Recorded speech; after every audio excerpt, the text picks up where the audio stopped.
Please listen carefully. Perception, architecture, radio.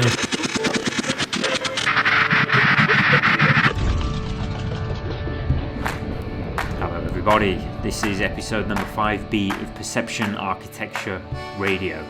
This is the second part of the episode with Dr. Robert Glover. Now, episode 5B is coming out after episode 6, and if you're into numbers and that, or just aware of them even, you're probably aware that that's not usually how they work. Usually they go sequentially upwards, especially in a context like this, but this time it is going to work like this because I had to get another little quick one out about coronavirus because it was relevant to the time. But I mean, ultimately I can say that what happened was just a bit of a sluggish workflow on my part, or maybe a lack of focus on getting this episode out. So that's something I've been working on a bit more, and Dr. Glover talks about that in this podcast. Actually, he talks about bringing your A game. Now he talks about boundaries, and he talks about lots of other useful things, like really useful stuff, not just for nice guy men, but also people pleasers in general, and just people in general. I really enjoyed the conversation with him. I found his perspective to be really grounded, and he's just, the guy's smart, you know, he's got a lot of good stuff going on for him. I really respect what he's been able to extract from the experiences of his life. So here is that second part of the Robert Glover conversation, so please do enjoy it.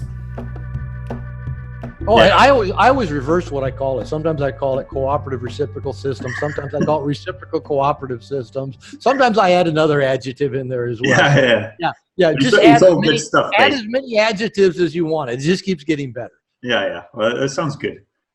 So this neediness thing, though, because it's sometimes it's very difficult to get out of, because sometimes people feel like they're just falling through the bottom, and like they really have these deep needs for love, or these deep needs for just affection or support or something like that.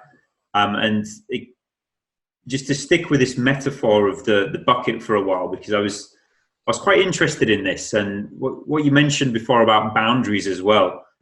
Some of the most compassionate people that I've met have got really strong boundaries. Like, they have really good relationships with their boundaries because they know what's okay and what's not okay.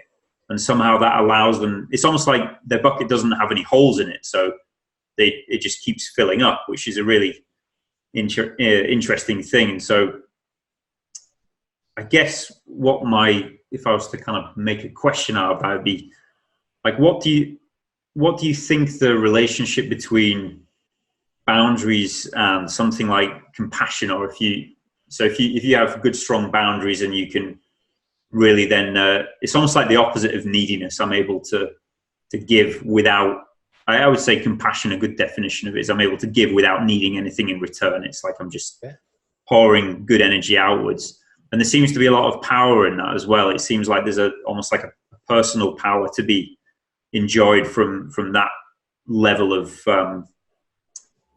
that kind of level of compassion, I suppose, or that level of being able to hold your own boundaries and know what's okay and what's not okay and who you are.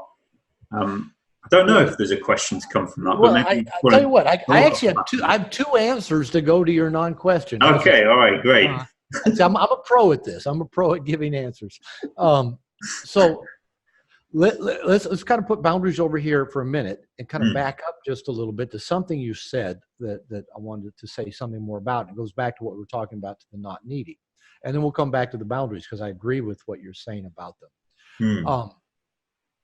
Another piece that I've really been looking at a lot, just recently in my own life personally, but also seeing it with other people, and a lot of it goes back to this piece I was talking about, of the cooperative reciprocal systems, is that a lot of us, to rip off an old country song, go looking for love in all the wrong places. Right.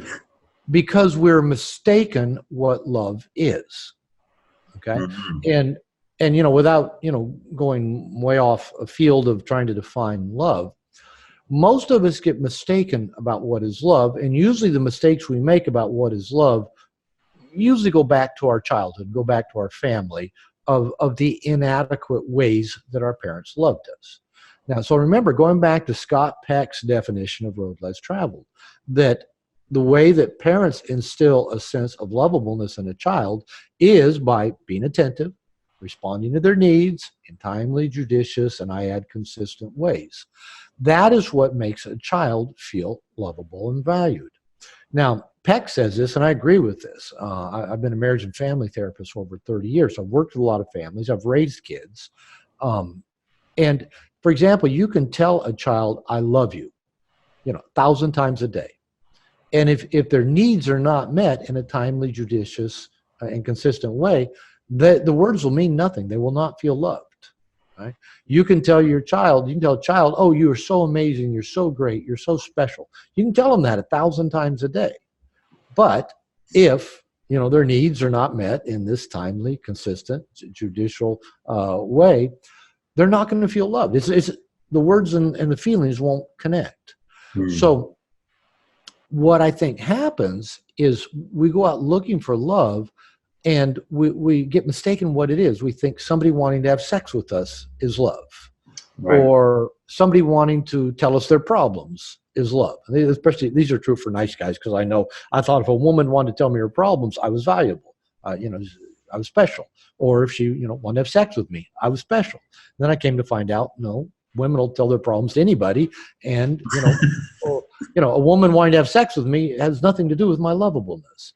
So we might go looking for appreciation or affection or validation or success or, have a great body or make a lot of money, thinking all of these things translate into love. But they don't. They don't fill the bucket in any consistent way. But we think they should, which means we just got to keep trying to do those things that will make us feel lovable. Losing weight will never make another person love you more. But it doesn't matter if you're a man or a woman. If you think, well, if I just lose weight and get in good shape, then I'll be more loved. No, you don't get any more loved by losing weight. But we think if I just get that promotion, or if I just make enough money, or if I drive a nice enough car, I'll get more love. Or if I just listen to enough women talk about their problems, or enough people want to have sex with me, then I'll feel loved. But then you find out you don't, right? So my sense is, going back to us consciously creating these cooperative reciprocal systems, that once we start doing that, we can actually start asking, well, what are some of the basic needs and wants that I have? It's not about love, it's about basic needs and wants. And so, for example, you mentioned sex and affection.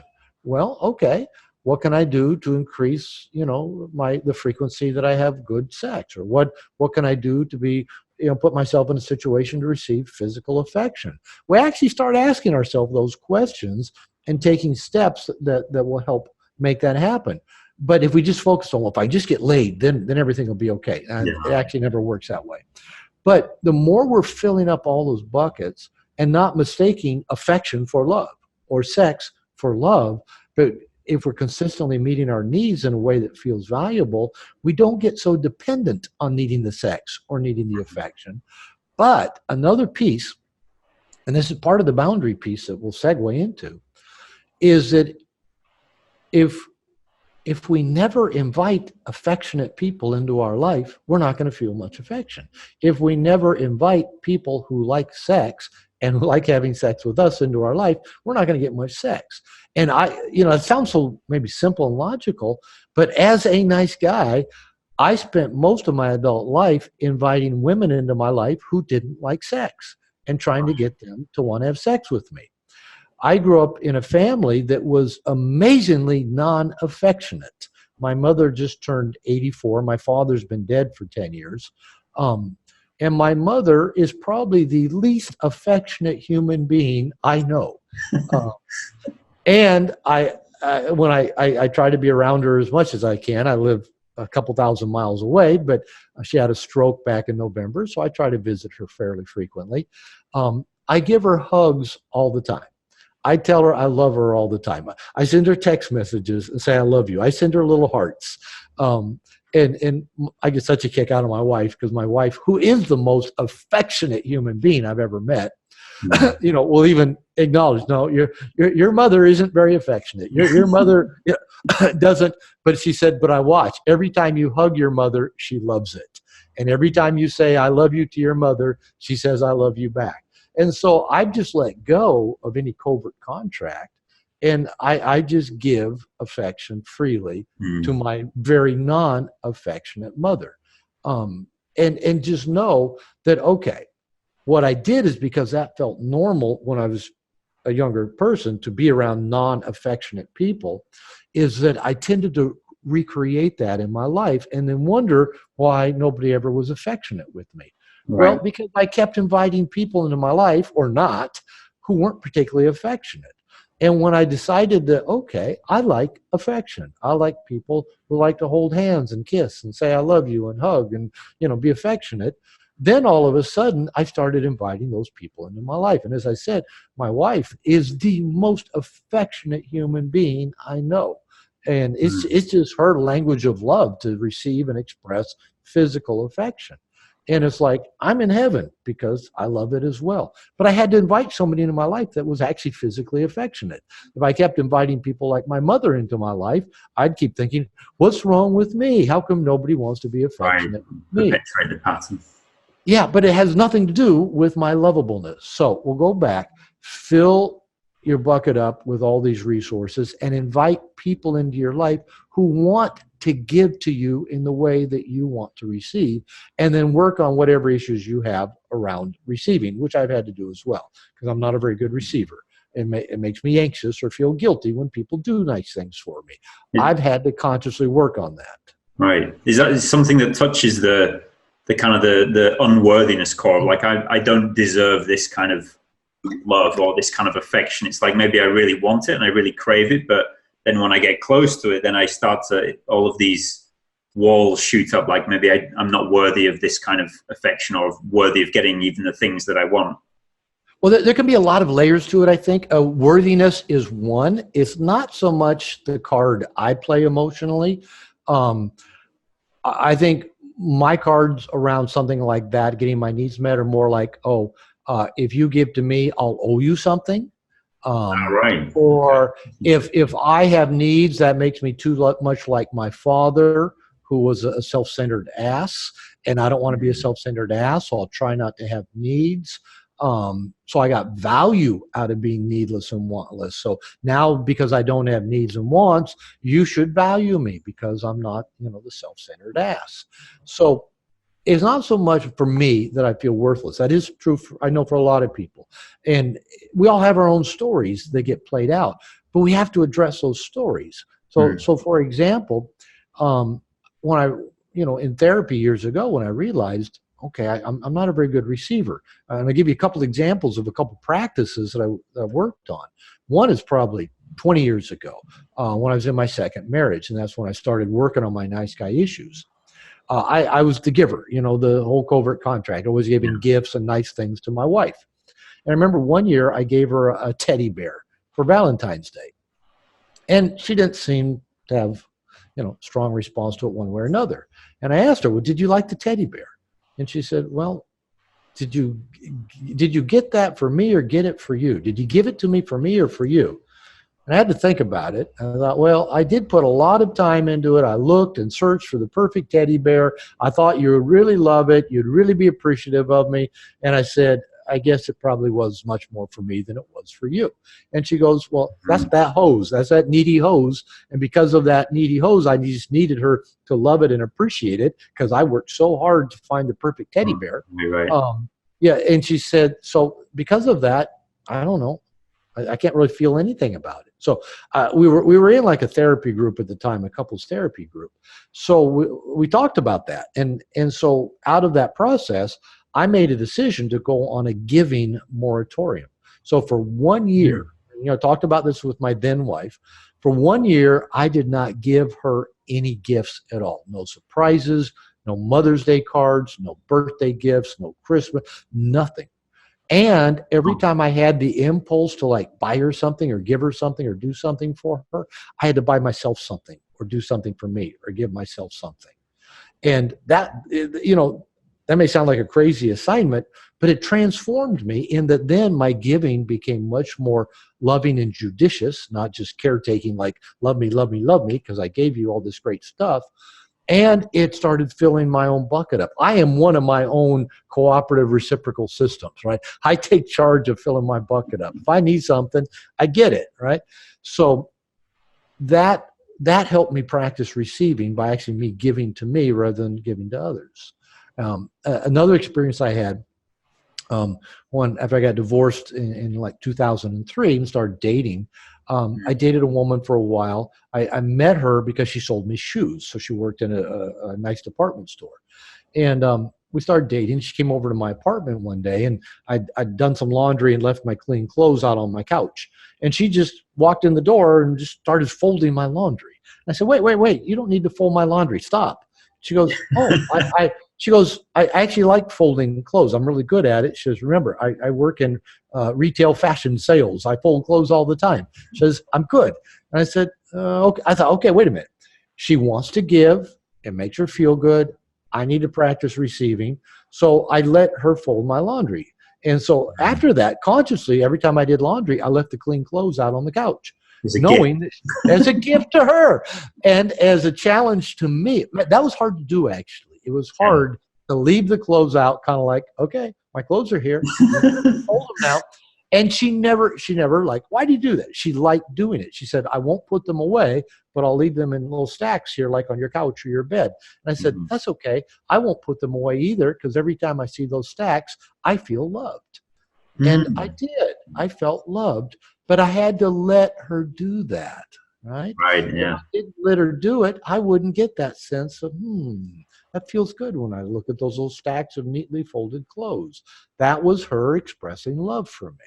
But it's a kind of a love that she's expressing that she feels good to do. It's not like, because the kind of expression you were talking about before, and I think this is an important distinction to make, is that when you bought the teddy bear, it's like that was your way of expressing love, but you needed something in return for it. Yeah. It wasn't just like you did it because, hey, this is great and I can give this and I want to do it and I don't really care if she likes it or not. It's like I really, really want her validation or approval, whereas the girl folding the clothes is like she just loves folding clothes and wants to show her affection that way. And she's not looking for a compliment or anything like that. And as you see the difference, one's a covert contract, one isn't. One's freely given with no strings attached, one has lots of strings attached. Yeah. And so the point is if we want to experience love, we have to practice receiving. We have to practice letting people in, letting people love us, which we can segue then into boundaries, and which is a great subject. And I did not even know what a boundary was till I was in my 30s, in my second marriage, and already had a PhD in marriage and family therapy before I'd ever heard the term boundary. And I mentioned that when I started working in therapy, going to therapy, to figure out why me being a nice guy didn't make my wife appreciate me more. The very first session I went to with a therapist I worked with for a while, very first session, she taught me about boundaries. She put a little string out on the ground, started talking about personal space and how boundaries work. And it's like, man, did she like just know I needed that? Or did she do that with like every client in the first session? But I did need it. And what I tell people around boundaries, personal boundaries aren't about trying to get anybody else to be different. They're about getting us to be different. And healthy boundaries actually invite other people into higher consciousness. They're not just a matter of saying, stop, or don't do that, or whatever. And the most important piece for me that I teach people around boundaries is that boundaries are what allow people to get close to us. Now, for example, interesting. I tell people, I'll come back and give an illustration of that. I tell people, you're an adult. You get to be the decider of who comes into your space, what they get to do while they're in your space, how long they get to stay, when it's time for them to leave. You are as an adult, you're the gatekeeper of your space. That's what adults do. Children don't do that because they're little and everybody else is bigger. So the big people get to do whatever they want to the little people. And since we were all little people at one time, we grow up being boundaryless because nobody ever taught us. You can say no, you can say stop, you can say here's what I want. So, and because if it wasn't what the big people wanted, they'd say, shut up or spank you or smack you or ignore you and do what they wanted to do. Yeah, whatever. So when we get to be adults, we have to learn to set boundaries. Now, I tell people boundaries are like, if you're driving in your car, you're on a highway. They are the stop lights, the stop signs, the yield signs, the speed limits, the lines or the markers on the road. They are the things that allow a lot of cars to coexist in close proximity without crashing into each other all the time. Okay? Boundaries are a good thing. They help manage how people can coexist with each other. So, for example, boundaries are what allow people to get close to us. Because if you think about it, if you don't have boundaries, if you have no consciousness of personal boundaries, your choices are either to let people come in and do whatever they want to you, which could be abusive, or they might use you or hurt you, or you got to build really big walls to keep them away from you, or you have to become really unavailable and socially isolated. Those are, basic three choices. Let people hurt you, build big walls that don't let anybody get close to you, or be socially isolated. Those are your choices. But boundaries allow people to get close to you because you can decide, yeah, those people, I don't want them so close to me, but this person, I do. This person, they can get real close to me. I'll get naked with this person, or I'll reveal myself to this person. But even with this person, I'm not going to let them hurt me or scold me or be critical of me or shame me. If they do, I'll need to say to them, hey, no, you don't get to shame me, or you don't get to be critical of me. Or if you keep doing that, you won't get to hang around me. Or even like, okay, I've hung around this person for a little while now. I need some space. I need my own time. I need to go hang out with some other people, or I need to go work. You can say, okay, it's time for my...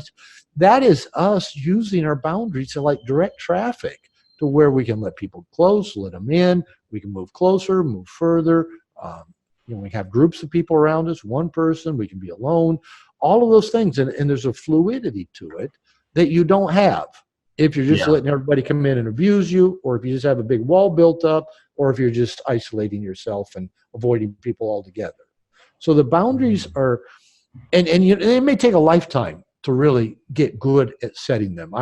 I'm still learning how to set them well after 25 years of practicing. But they are beautiful in that they do let people get close to you and let you feel safe enough to be vulnerable and open with people. No, that's interesting. It kind of takes me to a metaphor I heard once of something like the kids can play in the playground because they have a wall around the playground. It's like the safe zone. It's the container that they can go in and just do whatever they want. And they know that, the outside isn't going to come and consume them or swallow them. I think I've heard that same metaphor, and I love it. I don't know I don't know if any of these examples you hear are ever accurate, but it's like, there's a playground with a fence around it, and the kids played in the entire playground. They'd walk right up next to the fence. Yeah. There was a busy highway out there, people walking by, but they felt safe. And somebody thought, well, kids don't need fences. Fences are bad for kids. So somebody came and took the fence down on the playground. And then the kids all played real close to each other in the middle of the playground and never ventured out anymore. And whether that's a true story, I was a preacher for 8 years. And so, preachers tell lots of stories that may or may not be true, but they make a point, So, people do feel safe when we have boundaries. And people... a lot of times working with nice guys, when I talk about boundaries, nice guys have this fear. Well, if I set a boundary with my girlfriend or my wife or my mother, then they're going to have this big negative reaction. They might. Yeah, they might. But often they don't. And sometimes they push against it or resist it a little bit because it's new, it's unexpected. And once they get used to it, they go, oh, yeah, that does make sense. I shouldn't just drop in unannounced, or, I shouldn't tell him he's a worthless excuse for a human being. Maybe I should stop doing that. And sometimes people do just keep pushing through them. And I call them professional boundary invaders. And my advice is, if over time you start setting clear, loving, conscious, inducing boundaries, and people keep attacking you like you're doing something wrong, like you're victimizing them for having a boundary that says no, stop. I suggest you don't hang around those people. And that's part of setting boundaries as well, is deciding there's certain people on this planet that don't make your life better, and you're better off not hanging around them. And unfortunately, sometimes those people are mom or dad or a sibling or a person you're married to. But sometimes it is better to get away from those people. Yeah, well, it's interesting that this thought about boundaries, because I think one of the things, the way we're talking, I can relate it very much to the dynamic between like order and chaos or something like that, where on the outside of the fence there is all kinds of chaos, and then there's a little bit of order that kind of keeps it neat and tidy. And one of the things that you tend to find with people who have good boundaries and strong boundaries is that they just feel solid. It's like, you know where you stand with them. There's not this this kind of amorphous, like, well, am I safe here? If I push down here, do I have something to stand on? And it's just like, maybe that's where this feeling of compassion can emanate from them, or you just feel a sense of, I don't know, there's some sense of solidarity, or like they're honest, they're truthful. And I think this is something that nice guys typically struggle with quite a lot, because of the shame and fear of, and if I do this, if I set these boundaries, maybe I'm not going to be loved in the way that I want to be loved, or something like that. I think I think it's a really good analysis on your part, that having those boundaries, having our reciprocal systems, valuing ourselves, taking good care of ourselves, really opens us up to love more deeply, to have greater compassion. Because, like, for example, I hear this frequently when people find out I've written a book called No More Mr. Nice Guy, that I teach men to be not nice. And people go, but you actually seem like a nice guy. You seem, like a decent human being. And I said, well, I would hope that is your impression of me, is that I'm a decent human being. I hope that as you just experiencing me having a conversation or walking the planet, that your impression is that this person's a decent human being. Mm-hmm. And of course, the distinction I make between that and the nice guy goes back to the nice guy's covert contracts, to his toxic shame, to his giving to get, to his trying to be something he's not, to be loved, to hiding things about him. That's the nice guy in capital letters, capital N, capital G. But I would hope that doing what I call nice guy recovery will make you more loving, more compassionate, more open, more approachable, more generous, and just improve who you are. Now, I hate to even use that word, because about 2 years ago, my publisher said, we want to put out an updated version of No More Mr. Nice Guy. And they said, do you want to revise it or add anything? I said, no, not really. I'll just write some more books. And I said, but let's just like clean it up, clean up any typos and, anything. I'll write a new dedication, and how about I write a foreword for it? And so in the foreword, I wrote about what I'd learned in the last 15 years, both in my own personal life and working with nice guys. And I concluded the foreword that really something that I saw even more clearly when I wrote the book 20 years ago, that recovery from the nice guy syndrome is not becoming a different person. It's not about becoming a better person.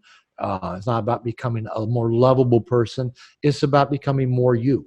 Yeah, it's about discovering you, embracing you, loving you, putting you out there into the world, warts and all, imperfections and all, human frailties and all, and loving every bit of yourself. So I would hope that as people are doing the nice guy recovery, it's not like, ironically, when I was shopping the book to get it published 25 years ago, a lot of publishing companies said, oh, we like the book, but our marketing department says men won't buy a self-help book, especially one that tells them they're kind of a loser.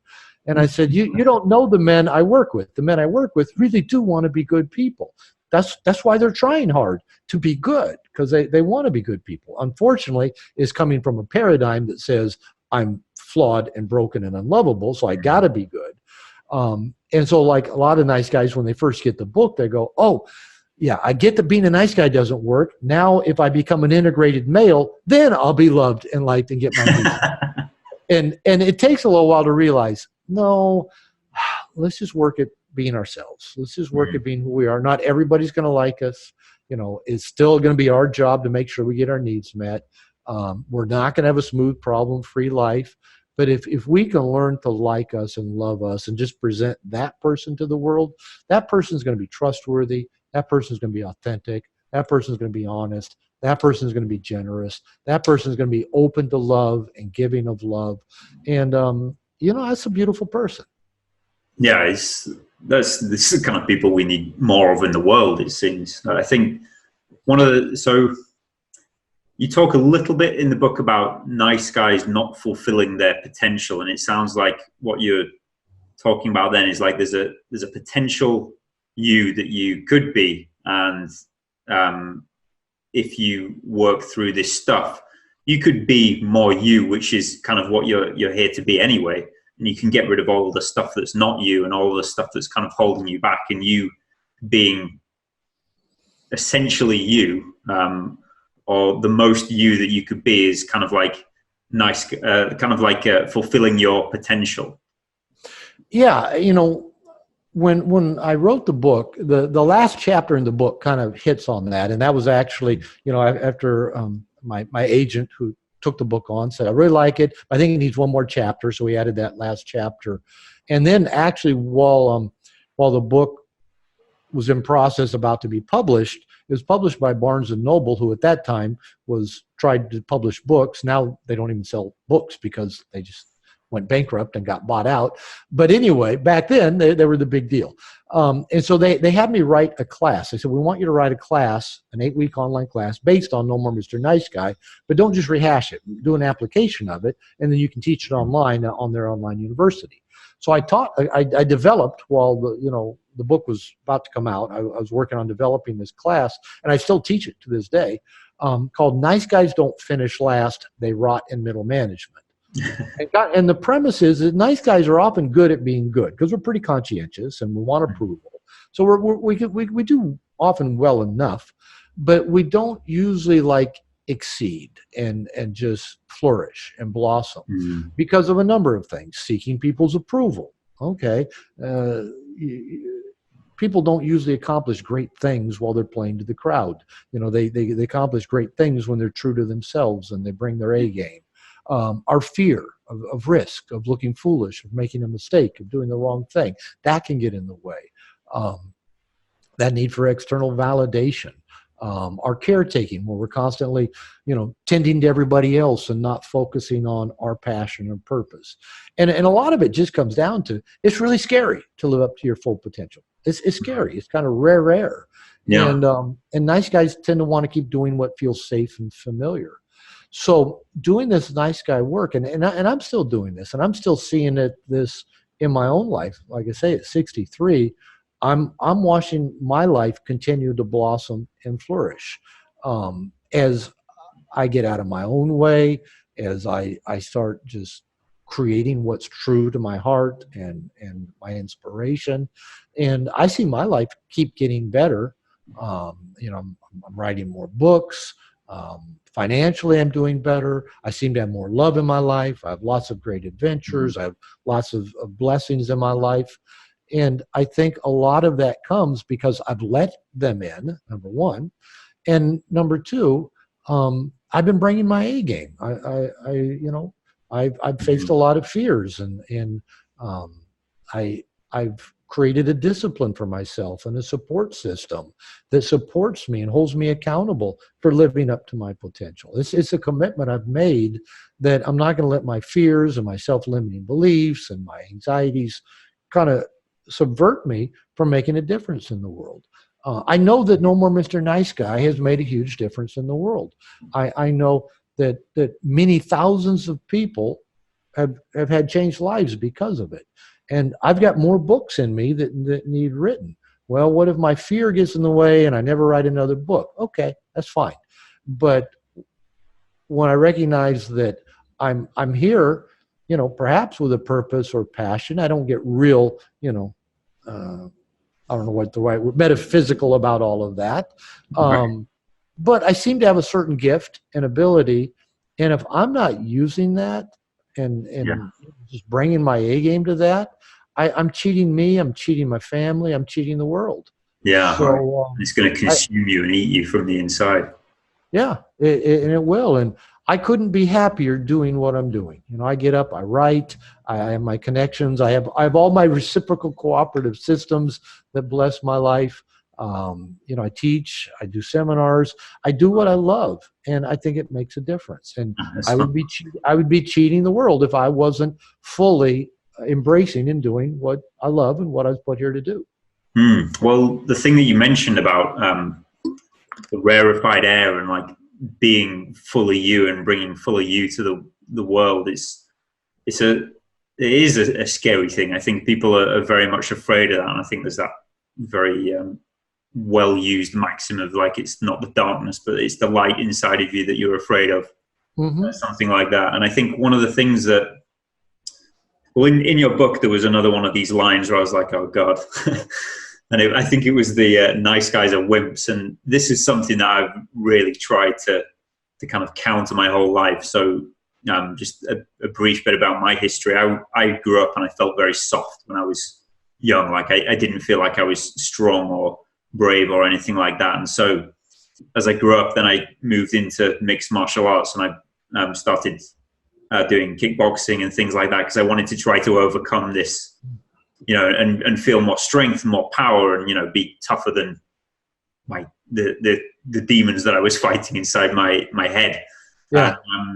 Well, physically it kind of worked out okay, but still inside there was this this feeling of like, I'm really afraid of conflict. Like I'm really afraid of confrontation and physical stuff. Now I'm getting to the point where I could maybe handle it a bit better, but still inside, like the things that terrified me were like not being approved of, these kinds of things. And so, yeah, reading this line of like, nice guys are wimps, that was another one of those ones where I had to just, I had to come back to it a second time. Like, yeah, okay, just absorb that, receive it, and, you know, let it naturally do its work. It's okay to kind of do that.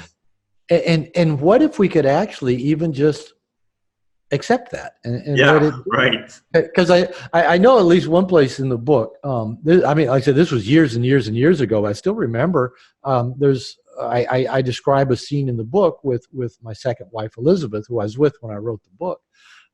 We'd had this big fight. I remember we were like in the bathroom off our master bedroom, and like, you know, and she went off on me, which she had a tendency to do, and called me all kinds of things, and including a wimp.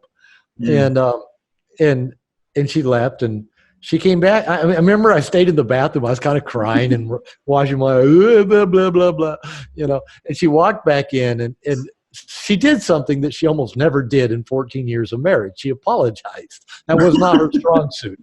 And she said, I'm sorry for saying those things and for calling you a wimp. And I just looked at her and I said, actually, that was the most honest thing that you said. I said, you know, I'm in here crying my eyes out. So I think maybe you were right. You know, I can be a wimp. So I'm like you. I don't like conflict. I think probably the last 2 or 3 relationships I've been in with women, as my mother got to know them, my mother seemed to like to reveal things about me as a child. And she would say, she's told all these women, you know, Bobby never did like conflict. And I thought, well, who the fuck does? You know, no, I don't like conflict. Why? I mean, can't we just talk about it and get it done? Why do we have to have conflict? And, you know, because my dad was pretty conflictual, and my mother always kind of walked on eggshells to make him happy, and I did as a kid too. And so, no, I'm not big into conflict. I'm not a fighter by nature. I'm not an alpha personality. My wife, bless her heart, you know, grew up in 8 of 10 kids in poverty in Guadalajara, Mexico. Dad was an alcoholic. Her older sister beat her literally regularly until she was like 16 and told her, if you ever do it again, you know, I'll beat the shit out of you. She had to fight with neighbor kids. She's been violated and molested and I mean, just tough. And she's a tough cookie. She had to be tough. You know, and she goes to exercise class every day. She's a gym rat. She has Muay Thai. She's a lefty. I won't start a fight with her. She in every way conceivable, she's tougher than me.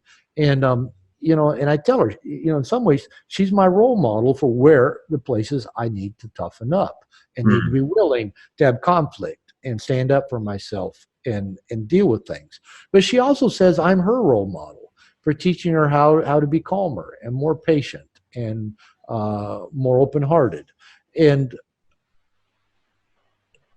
I love her for the ways that she is. But she kind of doesn't like the fact that she has to be so tough. And she loves me for being this kinder, gentler type person. And I'm thinking, well, I should be tougher.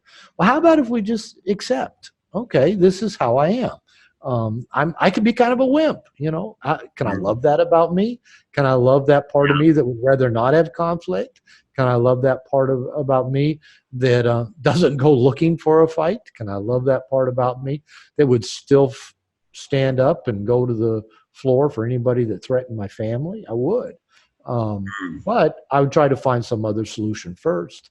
That's me. Okay. So we can love all parts about ourselves, even those parts that might have a negative connotation, like being a wimp. Okay. And I know I can stand up when I need, when it's the time to stand up. You see, so there's a few things that I'm thinking about that. And one of them I was wondering when you were talking about the kind of the needs and the wants and getting nice guys to identify their feelings, because a lot of times they're kind of out of touch with their feelings. And then I wondered, did you use any kind of linguistic structures? Like I know nonviolent communication is good at helping people to identify what they're feeling and what their needs are that are kind of driving these feelings. And also it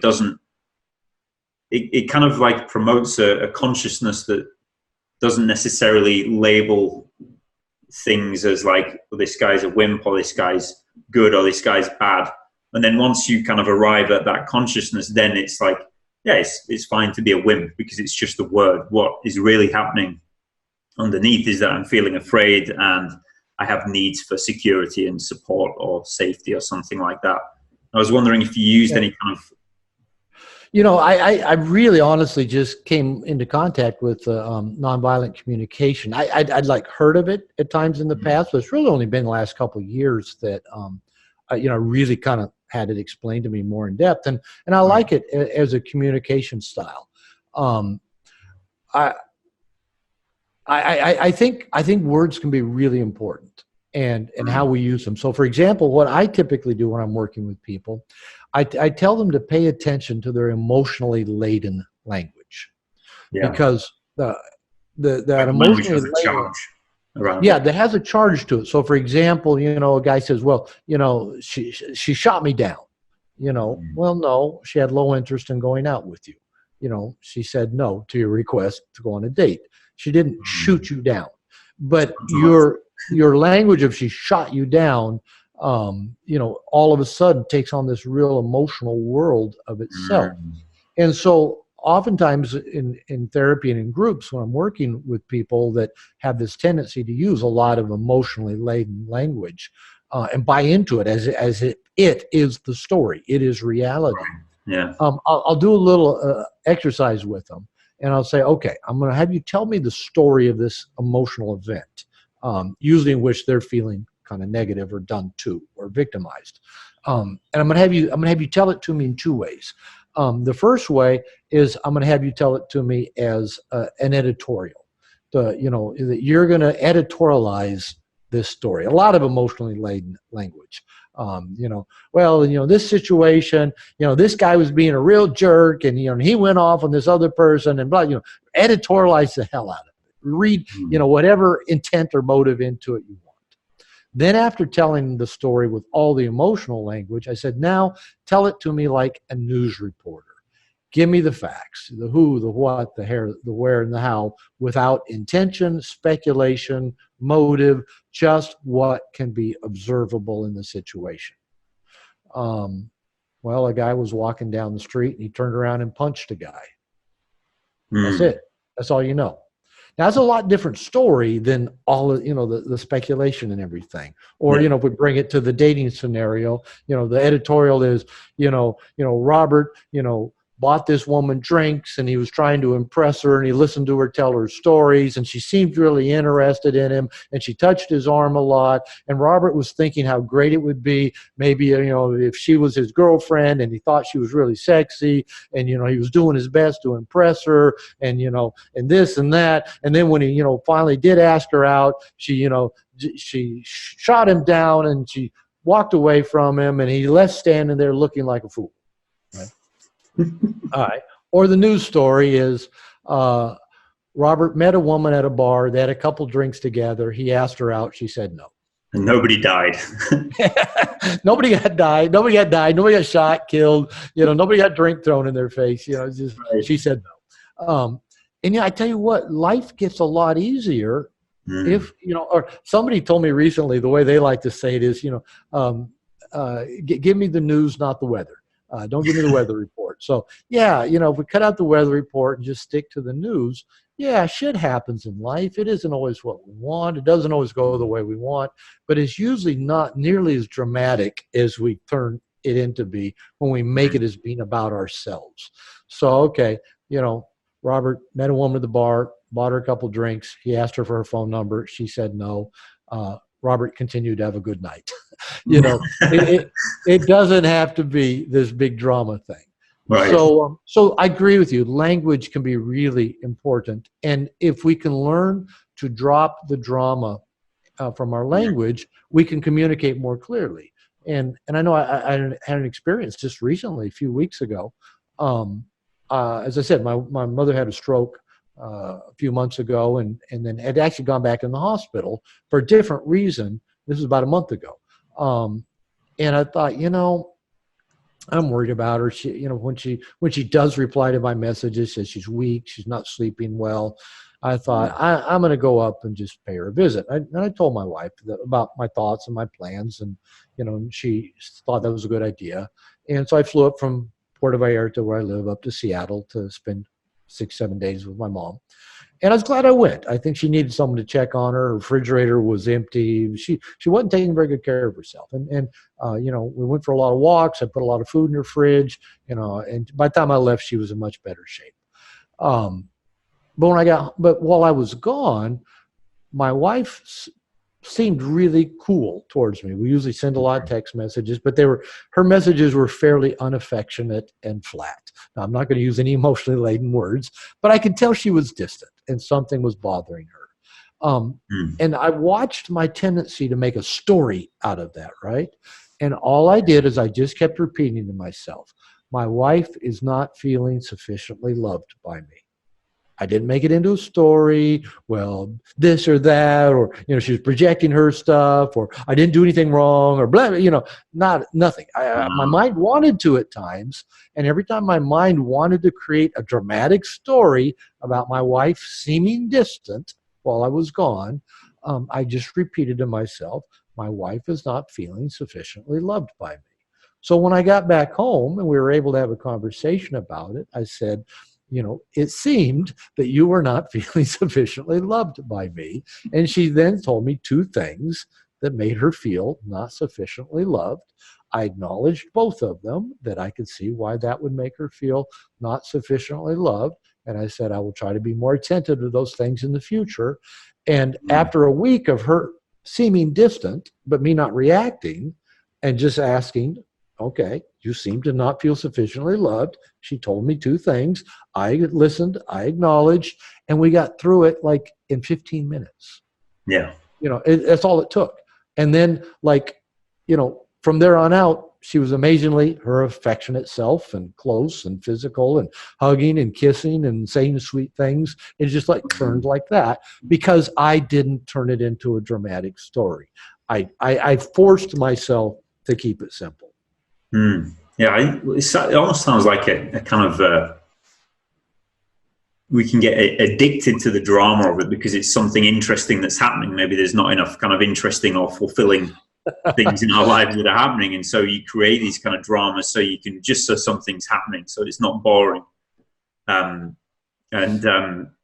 It really sounds like once you break that down or kind of kick that addiction and you just use language in a way that is that you're in a better relationship with reality instead of what's going on in your head. It's like you can actually get down to what's happening, and it's not such a big deal after all that. It amazed me how quickly we got through it and how quickly she wanted to feel close to me again, that she wanted to open up to feelings. Yeah, right. Yeah, it kind of blew me away. Like, wow, is that easy? You mean if I can manage my storytelling and projections and drama a little better, maybe we get through stuff a lot quicker. So, yeah, it's a work in progress. Yeah. All right. Well, there's so many more things that I would love to talk to you about here. I think we're probably running over by a little bit, and I want to kind of make an effort to respect your time here, even though I also want to kind of pick your brains about so many more things. Well, we can do this again. Yeah, well, I would like that. I still have about, say, 60% of the questions that I never even got to. I'm spinning off of the things that you were talking about. So that was super interesting. Do you have any final thoughts or final words to say on anything, any messages you like to send? I know you just got a new book out, and I just found that today. I thought that looked quite interesting. Yeah, thank you for plugging that. If you're people listening to this, if they're interested, anything we've talked about, sure, check out No More Mr. Nice Guy. My new book just came out this month. It's available right now. It's an ebook on Amazon, Dating Essentials for Men. And it came to be written exactly the same way No More Mr. Nice Guy did. When I got divorced in my late 40s, 16, 17 years ago, I didn't know how to date. I had to learn how to date. And I tried to approach it, by being authentic and real and myself, and just learning to let me, this filled up me, attract good people to me. And it's kind of a different concept to what a lot of the dating advice is out there for men. If check out Dating Essentials for Men, No More Mr. Nice Guy. If they want to, come find my website, just go to drglover.com, drglover.com, or datingessentialsformen.com. Go poke around both of them and see if anything looks interesting. Plenty of good material there. Is there anything finally that you would say quickly I almost forgot that we were doing a podcast for socially anxious people. Is there anything quickly you would say? Should we give them away before we wrap up? Sorry, we talked about No More Mr. Nice Guy stuff for the whole podcast, but yeah, if there's something, I don't know if there's anything you would say to them. I mean, I think a lot of the stuff we talked about applies. Well, let me just say one thing. Two things. I'll say two things. I am by nature an emotional introvert. I didn't know that for most of my life. I get recharged in isolation, spending alone time. But I do like being around people, but I get overwhelmed and tired easily in crowds. I actually do better standing up on a stage talking to an audience than I do in small groups and parties, mainly because of the control factor. I have more control when I'm up on the stage. And so I guess the point I want to make is that most people, I've worked with a lot of people, especially when I work around dating concept, worked with a lot of people who identify as being socially anxious, introverted, and they're not necessarily the same thing. And it's kind of like one piece that I see with people that identify in this way.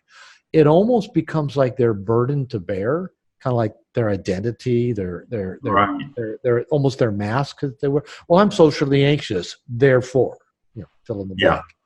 I'm introverted, therefore, fill in the blank. Kind of like, well, because I've got this thing, I can't really be expected to, do these other things like right, almost like a protection. Like talk to people or go to parties or walk up and introduce myself to someone or whatever. And I don't want to minimize it because it's real, but the point is everybody has to challenge themselves in life. And maybe some people have more challenges than others. Probably I'm probably maybe I don't have as many challenges as another person. Somebody maybe that's in a wheelchair or, has, something else going on. Everybody has challenges. So instead of saying, well, because I have this thing, I can't, maybe say, okay, I have this thing and it's a challenge and I can try it. I can work at it. Everybody has to lean in to their challenge. Everybody, if they really want to be themselves and have what they want in life and live up to their potential, has to get out of their comfort zone and feel uncomfortable or anxious periodically. Everybody. And so the people that say, well, I've got this thing or I've got that thing. Okay, all right, you do.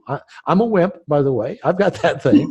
And I still have to challenge myself. I still have to deal with conflict sometimes, even though it makes me pretty anxious. But I still have to, okay? So I would say don't let how you've identified yourself be you, all right? It's just a piece. It's just a thing. Don't let it be you. Get out of your comfort zone anyway. And then the second piece I'll add is don't do it alone. Anything we try to do alone is going to be a lot more difficult, a lot more challenging. Surround yourself with good people. Get a coach, get a therapist, get a wing buddy, or wingman, get a buddy, go to a 12-step program, go to Meetup, go, take a Dale Carnegie course. Don't try to do it alone. Go connect with other people and practice these life skills with other people, and maybe with people who've are a little bit further ahead than you, and they can teach you what they've learned along the way. So don't try to figure it out alone. That's way too much work. Go get good help. Yeah. Oh, powerful words there. Well, it's been an absolute privilege for me to speak to you today. So thank you so much. You've definitely affected my life in massively positive ways that you're unaware of, and thousands, maybe millions of people out there as well. So thank you so much, Robert Glover, for being on the podcast today. It's been a real pleasure. Thank you for the invitation. I had a great time and look forward to doing it again. Excellent. Me too. All right. Take care. Perception Architecture Radio. All right, there we go. That was a conversation between me and Dr. Robert Glover, the second half of a conversation between me and Dr. Robert Glover. I really enjoyed that conversation. I found it to be so insightful and filled with so many good ideas about how you can structure your psychology to love more. Touch on a few of them there, a few of the things that he mentioned. One of the things that I really liked that he talked about was boundaries, and how boundaries let people love you. And I really liked his analogy when he's talking about the traffic, and I find that to be so true. It's like, we have this experience of love and this feeling of love and this thing that we want to give and share and receive and all of that, and it can be really difficult if you don't know how to. But love can be it can be quite consuming. It can be really chaotic and it can be really messy, and if you don't have clear and solid boundaries about how you direct it, it can just be this intense fireball. Maybe something like that. Maybe that's a good way to describe it, but I found that to be really true in my own experience. It's like good boundaries really seem to be about showing up for yourself and really being connected to yourself in each moment, so you can determine what's okay and what's not okay to direct and channel the flow of love and support the flow of love in the ways that it wishes to be supported in the world. And so really what I get from his talking about boundaries is that, like, a deep connection with yourself and an awareness of where you are, and an okayness with having wants and having needs and expressing them, and wanting to taking responsibility for those wants and needs to get them met, and at the same time being responsible to other people's wants and needs, not for, but to other people's wants and needs, which is part of the Nonviolent Communication protocol. It's like we're responsible to each other, not for each other. Obviously, unless you're a parent, then some of that changes. But it's good to establish those kind of boundary structures with people that you are taking care of, because then that teaches them, small people, little people like children and that, then that teaches them it's okay to have boundaries and where lines are. And I really thought his analogy about the traffic lights and how, if cars are just driving around anywhere, it's chaos, and there's things can crash and cause a bit of a mess. So I found that to be really, really useful for me. And I find myself, when I am setting boundaries or I'm getting into finding out what they are, there can be a degree of discomfort with that. But when I'm clear on them and clear with people And that doesn't mean that they're going to be that way forever. I just find myself so much more able to relax and open up. Like I feel it's almost like you feel safe because you're not going to get lost in the chaos and the melee of love without any kind of form or structure to hold it. And so I actually find that the boundaries do help me feel, or practicing the exercise of setting boundaries and negotiating and discussing boundaries with other people is it's really useful. I really feel a lot safer to kind of open up and love more and give and receive more love, which is really ultimately what things are about. So that was great. He talked about emotionally laden language, which I thought was a really interesting point, because we can tend to describe our inner world as if we're in some kind of theatrical play, and I'm very much guilty of this myself, partly because I'm a bit of a linguist and I like to play around with words and see how things sound and work on my articulation. That was a bit ironic, but you know what I mean. My articulation, just like to work on articulating things in a more precise way. I find that to be quite a compelling direction for me.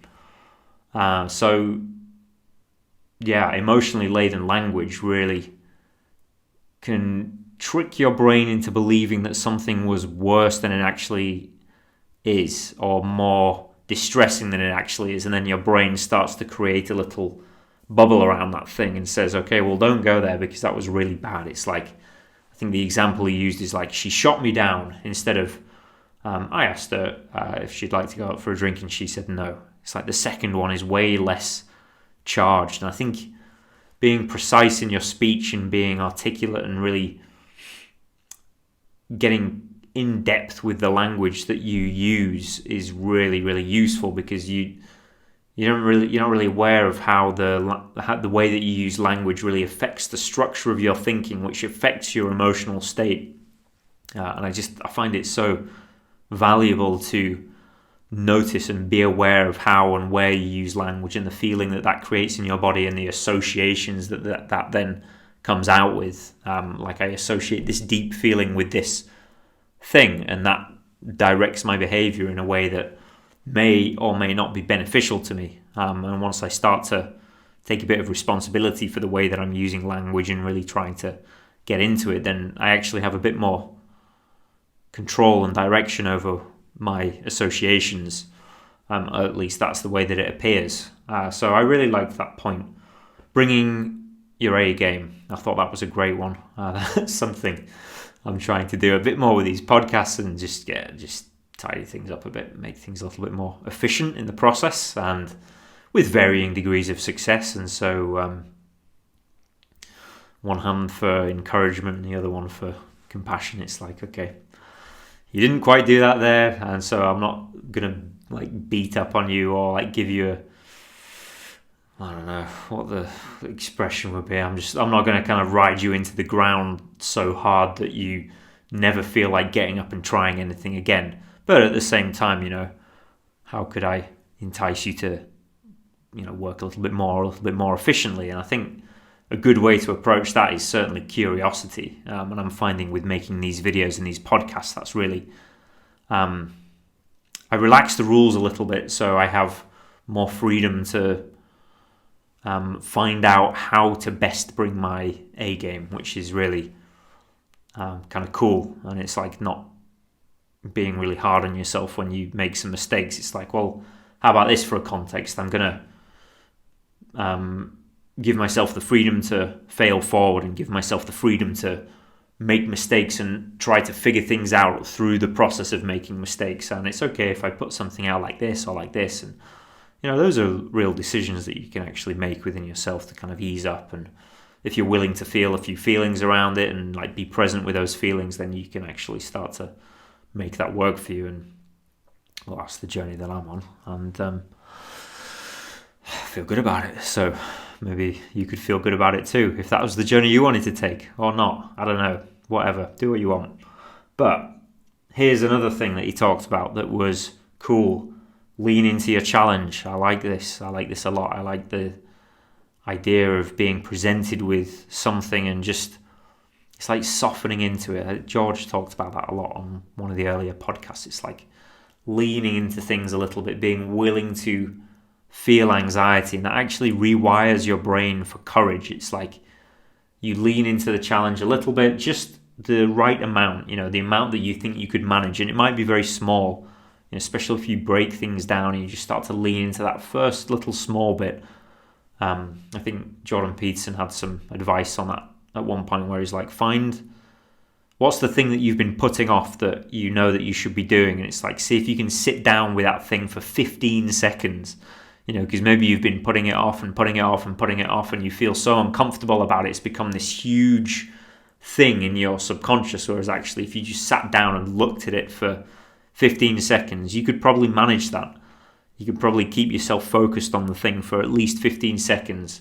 Then you take a break and you come back and maybe you do another 15 seconds, or maybe you do 30 seconds, or maybe you even do 5 minutes. Oh my God, 5 minutes looking at the problem and looking at it from the perspective of, I guess, okayness, like relaxation, like relaxing and settling into the feelings as they come up, as they start to surface, and just softening into all of that, really.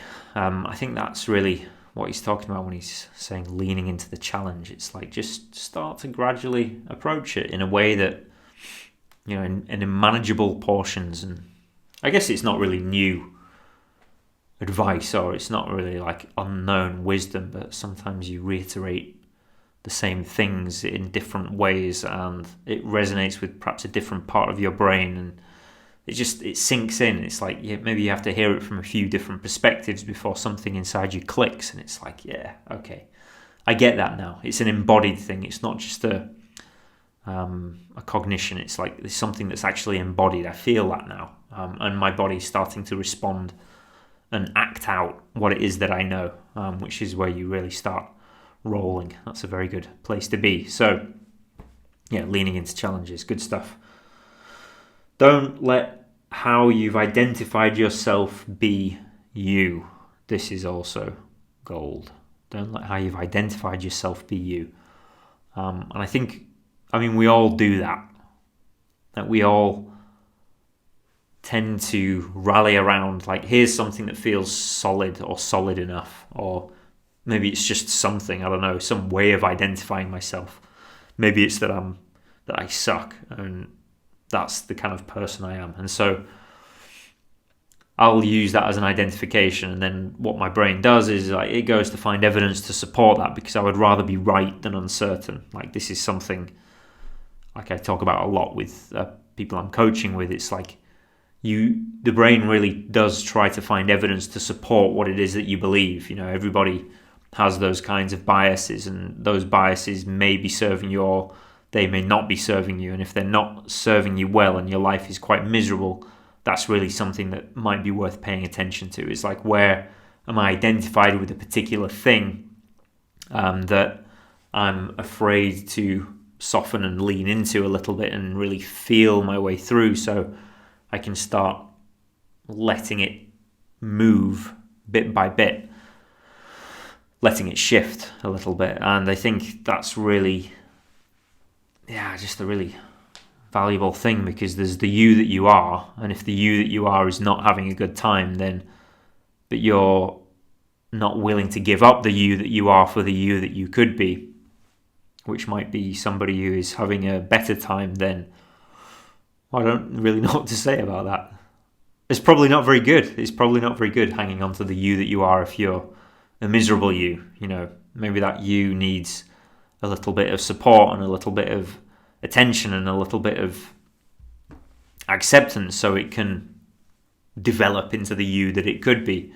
That's another thing that often happens. It's like you look at the you that you are and you think, okay, well, this is who I am and I don't like this, so I'm going to try to get rid of that and force that me out of the way. And that doesn't work, because that just pushes it down into some other subconscious part of you that then comes back around in some grotesque manifestation, some distorted shape, and things don't go so well. So it's really valuable to lean into that you that you are and give it the support that it needs. And I think he talked about this as well. He talks about getting support. It's like, if you need help, you can get help. You can ask for help. Help is everywhere. Like, help is all over the place, even when it doesn't really feel like it. But there is, if you're willing to receive it, which can be scary, because that does mean that the you that you think you are might end up being challenged, and you might have to let go of some stuff because there's some stuff that's not working out so great for you. But help is available, and if you need it, you should get it. Because it's good. I mean, what are you going to do? You've got your life here, and then you don't know what happens after that. We're not really sure of that. So if this was your one wild and precious life and you needed some help, you should probably do that. You should probably get on and ask for it. That would probably be a good thing for you and for everybody else, because then you might help yourself develop into a person that you really enjoy being. And if you develop yourself into a person that you really enjoy being, then that would be pretty great. And other people might enjoy being around that person. And so that would make your corner of the world a little bit brighter. And, well, why not do that? I don't know if you've got something better to do than that. Maybe. I don't know. What do I know? I don't really know. But anyway, what I do know is that I really enjoyed that conversation with Dr. Robert Glover, and I hope you enjoyed it too. And yeah, if you have any feedback on that, or if you want to get in touch about anything or ask any questions or whatnot, then you can do that. I'm available on different channels. So yeah, get in touch and see what you think. So yeah, just get in touch if you like. If not, yeah, so I hope you enjoyed that podcast with Dr. Robert Glover. I certainly did. And yeah, it's great. If you have any questions about anything that he wrote, or if you want to visit his site, we'll put the links in the description below. His book is well worth a read. I would recommend it for men and for women, because it's not it's written for men, but it's not gender exclusive. It's like he says that in the conversation. He's like, it's really more about codependency, and it helps women to understand what is happening to quite a few men, like an archetypal pattern that is let's say possessing a big part of men in society at the moment, and what to do to remedy that, and how to encourage each other to be more honest and support each other to step into potential selves and all of that good stuff. So yeah, go out and read his book. It's great. All right, thanks for listening. Thanks for your time and attention. I'll see you fairly soon. We have a couple of good interviews coming up soon, and that's about it. So thank you again, and I'll speak to you soon. Perception, architecture, radio.